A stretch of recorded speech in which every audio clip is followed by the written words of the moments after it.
I wanted to make a quick update before it starts raining of what happened today.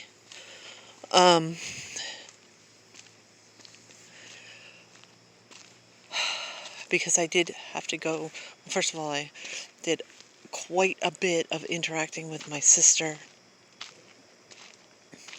trying to clarify things, and also had to go have a meeting at the funeral home. Which actually the most interesting thing that happened. This is so validating to me. It's one of those things. Oh, here comes Percy too. When you have a avoidant personality disorder, you always think, no matter how much you know something, whatever your experience is, no matter what, if somebody else has a different idea or opinion, you go with that. Always. Always. Everybody else on the planet is more valid, more worthy. And so, if somebody thinks something else, it doesn't matter what your experience is. It's gone. Well, we were describing what happened to my father because it was shocking. And even, I guess my uncle knew the funeral director for quite a while. Although this is the first time he's been in this experience. It was interesting that, the reason why he wanted me here, I guess, me there, was because he had no idea of any of this stuff and I had already been through it. And so he's kind of leaning on me. That's really weird. And I'm really glad it's over because I would feel so stressed if I knew that going in with any of this. Because, again, I'm not the one that's supposed to have anybody's, opinions sort of, they're not supposed to have their opinions adjusted to me. It's supposed to be the other way around. No matter what, I'm supposed to have my opinions altered by other people's ideas. I understand that's wrong. I fight against that, but it's just my nature. Anyway, so the funeral director was interested to hear the story of what happened to my father and especially how fast it happened. And, I was super angry when it first happened. I was angry for months over my mother. Really, hospice is not my thing, and I have tempered it already to the point where I'll say, well, this is my experience and I only have 2 data points on it. But I said, they killed my parents, they effectively euthanized them, and the funeral director seemed like, a burden was coming off of his shoulders, that he could finally say the truth about it. That yes, he concurred. Oh no, that's a bell. Looks like somebody is closing the window. Anyway, that yes, they give new hospice residents some sort of cocktail that will slow their breathing. And he said that probably there was something going on with my father, and it could be that it interacted with other medications that they've already been having him on. He's been so heavily drugged that it happened so quickly. But yes, they medicate them to help them die. He confirmed it. And he said the same thing that I was like, this, how'd they come up with 14 to 30 days from a guy that's walking around and talking and everything and doesn't have my sister? She wanted to know, was it an aneurysm? Was it a stroke? And I'm like, no. He confirmed, yeah, they probably would have medicated him to the point where he could not basically function. He also wouldn't have felt anything. A lot of painkillers and that. And he probably would not have eaten. And that's what they figure how long it would take if he stopped eating for him to die. That one way or the other, it was euthanasia. And when I described what happened with my mother and the thing that she was like, oh, she had it so wrong. This is what she thought hospice was like. He said, oh, there's this other kind of hospice. They use the same word, but it is as she was describing it, that they would have somebody come into the house and help her and make sure that she had her meals and everything else, and basically be like a live-in, not quite a nurse, but almost a nurse, like more than a nurse, because a nurse would only do medical stuff, but these people would actually, do, housekeeping and stuff. And he said, yes, that is a different type of hospice, and isn't it a shame she probably thought she was signing up for that and instead signed up for this other type of hospice, residential hospice, where they medicate somebody in order to facilitate and hasten their death, purposefully, lawfully. And he said that, that's horrible, and especially if people outside, you don't,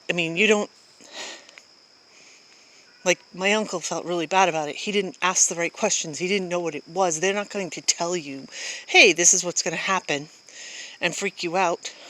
I suppose if you ask the right questions, you'd get the right answers.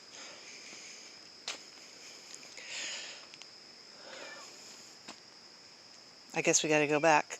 He's freaking out. Storm must be coming. Okay, I'm coming back. Listen to him.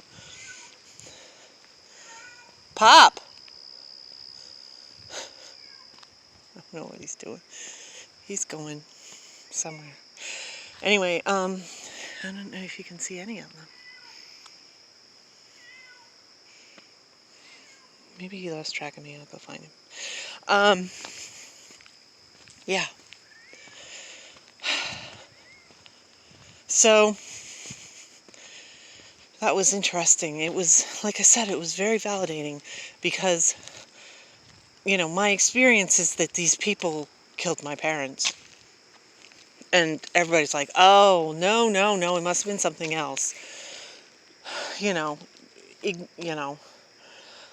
have a cousin who's a nurse. She absolutely insisted it was something else. No, this was just their, because, she's not in hospice. She doesn't know what they're doing. She's not the doctor. She's not the nurse. She's just follows the instructions. She believes that, first do no harm. She's that kind of a nurse versus the ones that work in hospice. And I'm sure, and they are, it's, because even the guy, the funeral director, he said that he knows and has had clients who had assisted suicide, which is available in this state. And he said hospice is better. It's quicker. It's smoother. It's less painful. It's less of a pain in the neck. It's pretty easy to sign up for a hospice. Like I said, my mother signed up for the wrong one. She thought she knew what she was doing. They just have you sign the papers. They don't even go over and say this is exactly what's going to happen. Because they don't want people to know exactly how bad it is. That was a hell of a meeting to hear that and to know that and to have the validation of what I have felt and known. But I definitely don't talk about it. So my instincts were correct. And he was very, even my uncle was like, oh, no. And he's like, nope, yeah, that's exactly what happened. That's what they do, and that's why they do it. And I kept saying, this hospice, their job is to help people die, and they're very good at it. Yeah, they were very good at it. Um,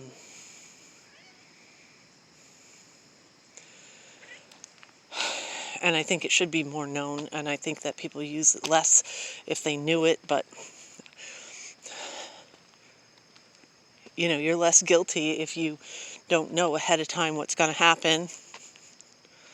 And again, in both of my parents' cases, I'm really mad about my mother. She definitely, I'm sure that's not exactly what she wanted. And she could have lived longer. Then again, if she had lived through the COVID crisis, she'd have lost her freaking mind. She probably would have killed herself. And I'm not even exaggerating, because she had lung issues, and she would have been so scared and so sure she would have gotten it and suffered that she would have... Well, that's what she always said. Who knows? My mother was like a drama queen liar.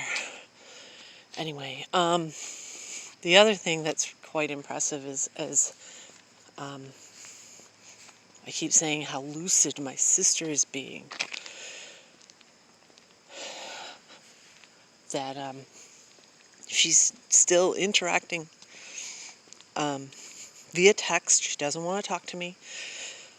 She still says obnoxious, horrible things like, oh, it should have been my uncle that should have died first, because I would have thought he'd have a heart attack. He was so fat. And I'm like, oh my God, what an asshole. This is not the time to speculate. It's never the time to say something mean like that. But oh my God, after he's done so much. But anyway, whatever. I could go off for a year about how obnoxious and selfish my sister is. This puppy has been yelling. I saw Percy. Oh, there's Percy. He's, like 2 or 3 yards back. It hasn't started raining yet, even though there's rain on the radar. It's close. Hey, Pop. But she is still trying to make the most extravagant and expensive sort of, I don't know why. Again, we have very, very different attitudes about just about everything, and I've made it clear, abundantly clear, I think, that you hear this? That's not even on our road. That's like a quarter mile away. That's something real loud. Anyway, that I guess I live, I guess you could call it a frugal life, that I don't want to spend a lot of money. I definitely don't want to go into debt. Can you see Percy? Barely. Mr. Stealthy. He was actually in the light for a second. Anyway, yeah, she wanted to get this crazy, humongous memorial bench that was like the size of a plot, an entire plot. And I checked on it for her, and the guy said that we would need 4 plots next to each other in order to have that particular bench. So then her next thing was a reception for both sides of my family, and I, again, would nix that in a heartbeat, if for no other reason, because I would not want to be interacting for hours with my relatives and being the center of attention.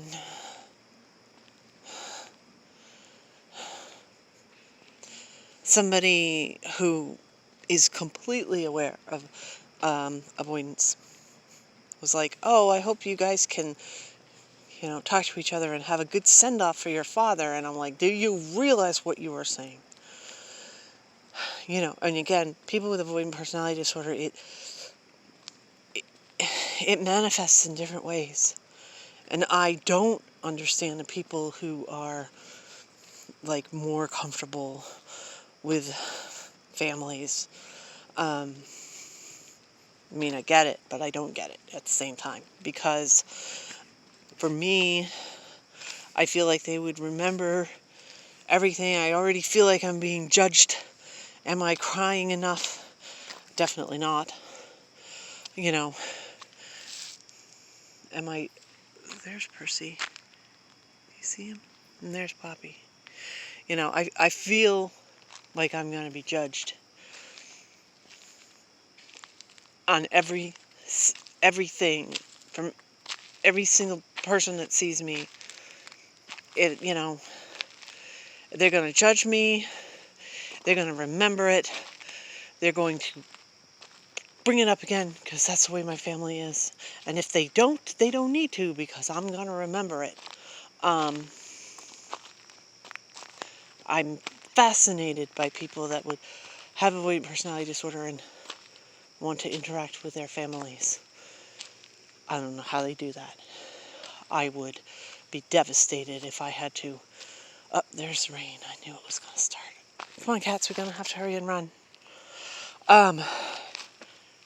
Anyway, I rambled. It's raining. We're going to get wet.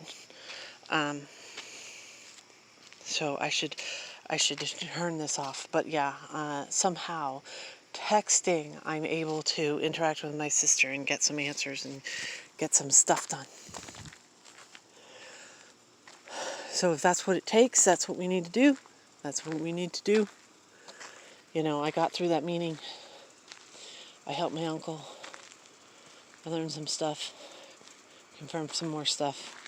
Still have a lot of stuff I need to nail down.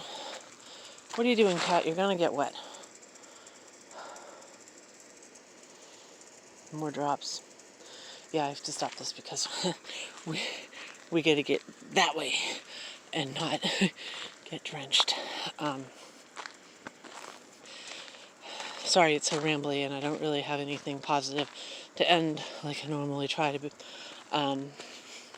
say, hey, yeah, this, and that I learned. Sorry, my brain is fried. I'm not learning much. Come on, cats. Other than, again, I've said in the past, if you're under stress, then sometimes it helps you to override your avoidant personality disorder. Bingo. Yeah. I've been doing some hardcore adulting the last day and a half, and I'm going to continue to do it, and that's just what I need to do, I guess. Bye.